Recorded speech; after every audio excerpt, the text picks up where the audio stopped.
Hello, I'm Ethan, and today I'm going to teach you the best way to improve at cubing.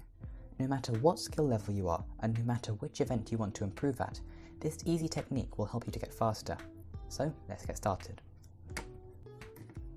Firstly, I'm going to show you a 3x3 solve using CFOP.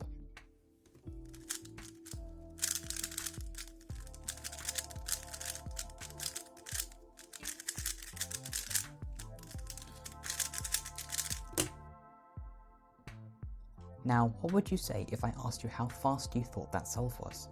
So you might have noticed that I solved the cross on the bottom, used some intermediate to advanced F2L techniques, and then full OLL and full PLL.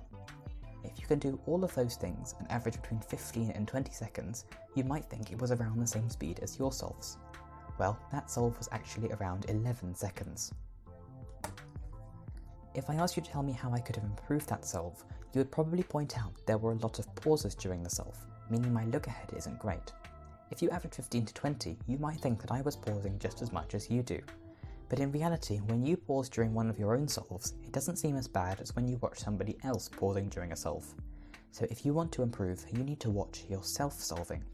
And the only way you can do that is by filming your solves.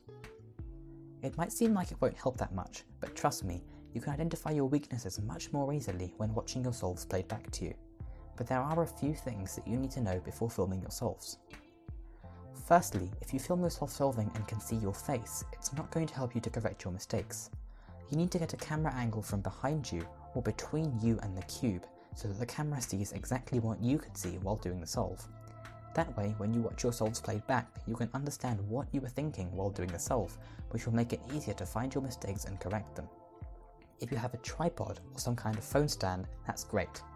Otherwise, if you place the camera behind you and film the cube over your shoulder, that's almost just as good. If all else fails, ask somebody else to stand behind you and film your solves that way. Secondly, filming just one solve might not give you enough information on what your weaknesses are, so I recommend filming 10 or 12 solves in the same session, then analyse all of them later. Thirdly, if you're turning quickly during your solves, you might not be able to spot all the mistakes you made during the solve, so that's why it's often better to film a solve in slow motion, or to film it at normal speed and slow it down. That solve from the beginning of the video was originally a slow-mo video, filmed at 120 frames per second. If your phone's camera has a built-in slow-mo function, it can probably film that frame rate too. So now, let's analyse that solve at a quarter of the original speed, so that I can identify my mistakes and correct them. If you want to follow along, the scramble I used is in the video description. So the white cross for this solve was quite straightforward, and I was looking ahead to the orange-blue pair. But here, I did U followed by a regrip before doing the F2L pair, which meant that I had to pause. I could have eliminated this pause in two ways. I could have either done U as a push with my left hand or regripping my right hand, or I could have done the F2L case like this instead.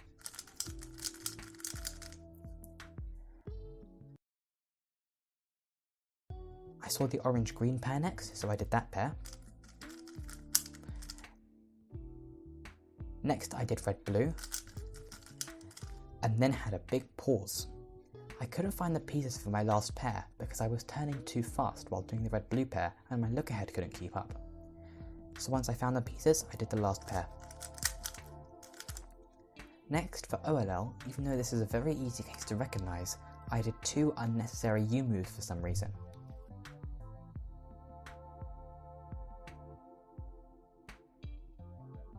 Also, I could have saved both regrips in this OLL by doing it like this. Lastly, I got EPerm, and I had a lot of lockups during the algorithm, meaning I need to drill this PLL. In terms of the solve as a whole, I was moving the cube around a lot during the solve. If I practice holding the cube as still as I can while turning, it will make it easy to track pieces, which will help improve my look ahead. When I started watching my own solves, I was averaging around 18 seconds, and the two things I noticed were pausing to regrip during and between F2L cases, and doing unnecessary U moves to recognise F2L, OLL and PLL cases. I decided to practice doing what I call free solving, which means solving without a timer where you can go as slow or as fast as you want. I decided that whenever I got a case for F2L, I would stop and try to recognise the case without wasting any U moves or rotations. Then I would start in home grip and try to do the case with no regrips. After doing this kind of free solving for about a week, I started timing again and had improved by a whole second. I'm sure that if you film your solves, you'll be able to spot your weaknesses and correct them quite easily. If you film your solves and don't know what to improve, I've put a list of the most common weaknesses in CFOP solvers into the video description. Of course, if you find anything else to improve, then work on it.